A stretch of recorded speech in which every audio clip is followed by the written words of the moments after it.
Okay, so today what I want to do is I want to present you with what is basically the entire business model that we run our internet marketing on. And I have a belief that you should be able to actually present your business model on one single sheet of paper. Of course, if I hold up a sheet of paper like this right here, this is actually our business plan, it'll be hard for you to actually read it. So we've gone ahead and put it up on the whiteboard. And as simple as this looks, this is the most effective online marketing technique that's currently available today. And it all starts out with a very simple thing, the optimized landing page. So what is an optimized landing page? An optimized landing page is simply a place where you make an offer to your visitor for something free. And when you make that offer, it needs to be, let's say, a downloadable report, an ebook, something that your company or you personally have a specialized knowledge in, a collective piece of information that's going to have value to your visitor, something they're going to want. To get that, you're going to require them to give you their email address and their name. That is all you want from them initially. Now, you do want to make sure that when you put this offer in front of them, you do two things. The first one is you want to make sure after they give you that information, you don't redirect them to a page that gives them the information. You send them an email using an automated email system, which you have right here. We use Aweber. We recommend them. They're a great product. It's not an implied endorsement. They're not paying us or anything. There's plenty of other good systems out there. But you have to be using some kind of an automated email system.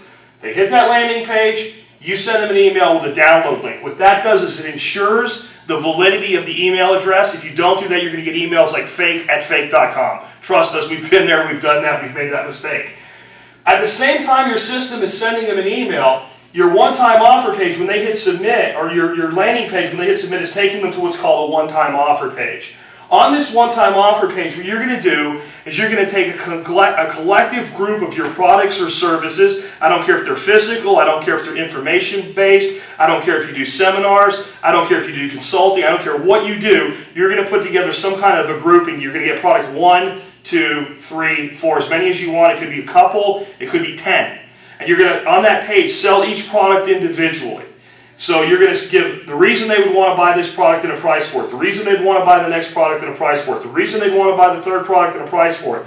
You're going to put a total there, and then you're going to offer them a discount. How much the products cost, how big your discount is, that's 100% up to you. You're the one that knows your margins, your operating expenses, how much you have to spend on your advertising dollars, etc. So it's completely up to you what those numbers are, but you've got to put a significant discount in there, even if you have to take some of your products and possibly raise your retail price on them to build the discount into the package. That's what you present to them on the one-time offer page. When you say one-time offer, it is not a sales gimmick. You absolutely mean you will never make this offer again. On this page, there's no navigation bar, there's no menus, there's no anything except the offer, and at the bottom, yes, I want the offer, no, I don't want the offer. That means they can only do one of two things. They can say no. Well, what do you do if they say no? Well, let's skip and go, what do you do if they say yes first? Because that's the easy one. If they say yes to the one-time offer, you take the order because your system does it for you, and then they go right back into that email system up there in the corner with a 7-part follow-up email system. Why 7? Because the people that did all the marketing research for us back when everything was still offline already have done through all their branding research and everything that's been done and collected and made available to us now for free, that it takes about 7 exposures to your brand to really win a customer over. So a minimum 7-part follow-up, it can be 15, but don't make it 4. So all that does, you got your first order, you're now following up trying to get more orders from your customer. The other option they have, they say no.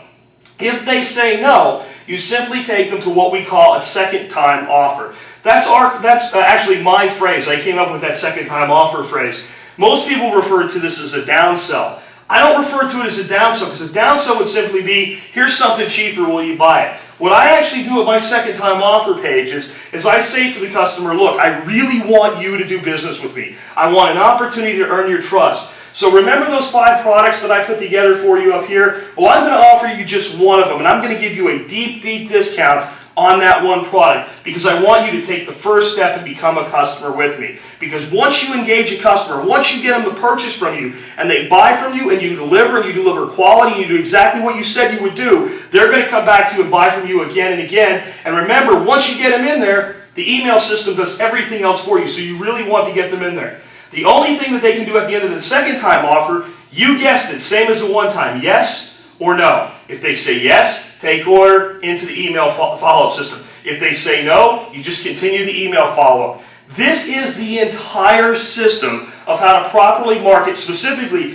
informational product, any product that can be purchased online at the time that the user ends up there. You can adapt this to do just pure lead generation for something that's more of a consulting-based business where you have to do a customized quote, but this can be adapted from the small entrepreneur to a large multi-million-dollar company. Now, if you do everything right here, the one big thing you're doing is you're tracking every single result. You want to know what your conversion rate is on this page to here, how many things convert over to taking the order, what your percentage of conversion is to no, and what your percentage of conversion is to a 7-part follow-up. So what I want to go over with you now is, assuming that you're tracking everything the way that we discussed, the metrics that are actually the most important to you of all, of course, is your sales and how much profit you can make and how much you can spend on your traffic. Well, that all starts with the most important metric you can ever define on your site, the value per visitor metric. Now, the big problem that I have with so many web marketers is you'll talk to them and you'll say, okay, so if I'm going to help you with your campaign, let's start out with something very simple. What is one visitor worth to your website? And they have no idea. And there's so many people out there spending large budgets, they have no idea what one visitor is worth. Here's some hypothetical numbers. Now, we'll start out this funnel that we'll say per 1,000 visitors, we have a 20% conversion rate of people that actually request the free information and opt in as a subscriber on the site and get the one-time offer put in front of them. Now, 20% might seem pretty high to you if you've been running ineffectual web campaigns. You might be thinking, my conversion rate's like 2%. Well, that's probably because the only thing that you're allowing your visitor to do is either buy or not buy, and then you are going to have a low conversion rate. But if you do the process we just went through, 20% is really a joke. We actually have one campaign that has a sustained conversion rate on the initial opt-in of greater than 80%. But we're going to go with 20% to be conservative. That means out of our 1,000 visitors, we get 200 people opting into the system. We'll say that about 10% of those 200, which is down to our 2% metric, actually go ahead and buy, so that generates us 20 sales. In this particular funnel, a sale's worth about $199, rounded off to $200, so our 20 sales result in $4,000 of revenue. Since we had originally 1,000 visitors to make that $4,000 in revenue, our VPV, or value per visitor, is $4. What that means on gross profit is if I bring visitors into this funnel exactly the way it is right now, every visitor makes me $2 in profit. Now let's say you can't do anywhere near this good, and I have a blue marker, but we have a $2 value per visitor.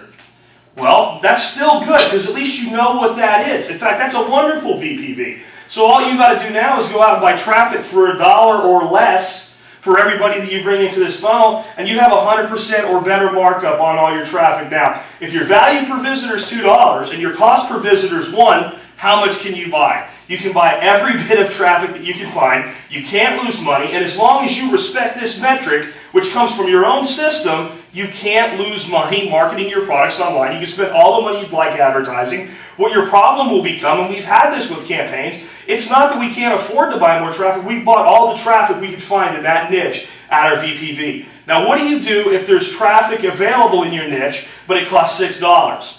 This might seem oversimplified. You don't buy it because you can't afford to.